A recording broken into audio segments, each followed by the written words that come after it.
சங்க காலத்தை சார்ந்த ஆரியப்படை கடந்த நெடுஞ்செழியன். ஆரியப்படை கடந்த நெடுஞ்செழியன் அப்படின்னா ஆரியப்படையை தோற்கடித்த நெடுஞ்செழியன். அதுக்கு தான் ஆரியப்படை கடந்த நெடுஞ்செழியன் அப்படின்னு சொல்கிறாங்க. இதுக்கு அர்த்தம் என்னன்னு கேட்டாங்க அப்படின்னா இது எழுதணும், ஆரியப்படை தோற்கடித்த நெடுஞ்செழியன் அப்படின்னு அர்த்தம்.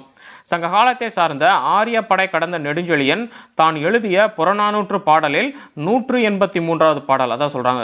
நான் எழுதிய புறநானூற்று பாடலில் கல்வியின் முக்கியத்துவத்தை பற்றி சொல்லியிருக்கார். அந்த 183வது பாடலில் கல்வியின் முக்கியத்துவத்தை பற்றி சொல்லியிருக்காரு.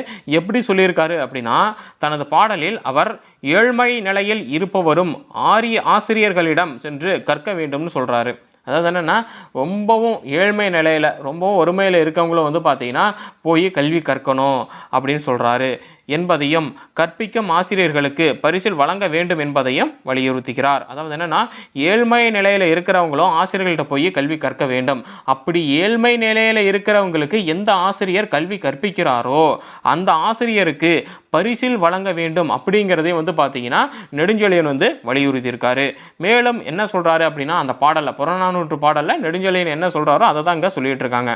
மேலும் அந்த பாடலில் அவர் என்ன சொல்கிறாருன்னா அப்படின்னா, தாயானவள், ஒரு குழந்தையின் தாயானவள் தான் பெற்றெடுத்த குழந்தைகளில் கற்றறிந்த குழந்தையையே பெரிதும் ஆதரிப்பாள் என்றும், ஆள்பவர்களுக்கும் கற்றோரின் சொற்களுக்கே முக்கியத்துவம் கொடுத்து பின்பற்றுவார் என்றும் கூறுகிறார். அதாவது என்னன்னா, ஒரு அம்மா இருக்காங்க, அவங்களுக்கு 2 குழந்தை இருக்குது. அந்த 2 குழந்தையில் ஒரு குழந்தை தான் படிக்குது, இன்னொரு குழந்தை படிக்க போக மாட்டேங்குது அப்படின்னா அந்த அம்மா யாருக்கு பார்த்தீங்கன்னா பெரிதும் முக்கியத்துவம் கொடுப்பாங்க அப்படின்னா கற்றறிந்த குழந்தைக்கு தான் பார்த்தீங்கன்னா பெரிதும் முக்கியத்துவம் கொடுப்பாங்க அப்படின்னு சொல்கிறாரு. அப்புறம் ஆள்பவர்களும் கற்றோரின் சொற்களுக்கே முக்கியத்துவம் கொடுத்து பின்பற்றுவார் அப்படின்னு சொல்கிறாரு. இப்போ பார்த்தீங்கன்னா ஒரு நாட்டை ஆள்றாங்கன்னு வச்சுக்கோங்களேன், அவங்களுக்கு ஏதாவது ஒரு அறிவுரை தேவைப்படுது அப்படின்னா அங்கே ராஜகுரு அப்படின்னு ஒருத்தர் இருப்பார், அவர் கற்றறிந்திருப்பார்.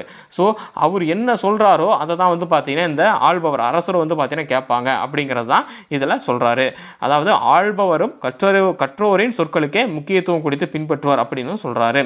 மேலும் என்ன சொல்கிறாரு அப்படின்னா, மேல்தட்டு மக்கள் கற்று சிறந்தோர் கீழ்த்தட்டு மக்களாயினும் அவர் சொல்லுக்கு தலைவணங்குவர் எனவும் கல்வியின் பெருமையை பெரிதும் போற்றியுள்ளார் ஆரியப்படை கடந்த நெடுஞ்செழியன். அதாவது என்னன்னா, அவங்க மேல்தட்டு மக்களாக கூட இருக்கட்டும், ஆனால் கல்வி கற்றவர்கள் கீழ்த்தட்டு மக்களாக இருந்தாலும் அவர்களுக்கு பார்த்தீங்கன்னா தலைவணங்குவர் அப்படின்னு கல்வியோடைய பெருமையை பெரிதும் போற்றி சொல்லியிருக்காரு ஆரியப்படை கடந்த நெடுஞ்செழியன்.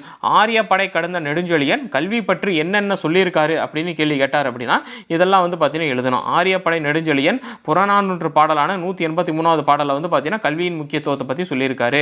தனது பாடலில் ஏழ்மை நிலையில் இருக்கிறவங்களும் பார்த்தீங்கன்னா போய் கல்வி கற்கணும் அப்படின்னு சொல்கிறாங்க. அப்படி ஏழ்மை நிலையில் இருக்கிறவங்களுக்கு கல்வி கற்றுத்தர ஆசிரியர்களுக்கு பரிசில் வழங்க வேண்டும் அப்படிங்கிறதையும் சொல்லியிருக்காரு.